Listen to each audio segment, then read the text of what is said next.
Artificial intelligence is transforming the way we work, learn, and live. But what exactly is AI? In this course, we will learn on the basics of AI and how it impacts work, communication, and decisions. The first is machine learning. Machine learning trains computers on data so they can recognize patterns and make predictions.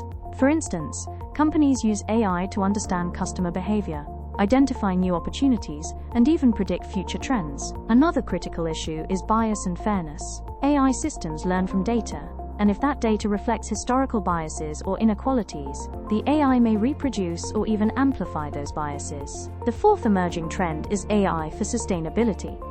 As climate change and environmental concerns grow, AI is being used as a tool to create a more sustainable future. The key takeaway from all these examples is simple yet powerful. AI doesn't replace people. Instead, it amplifies human potential.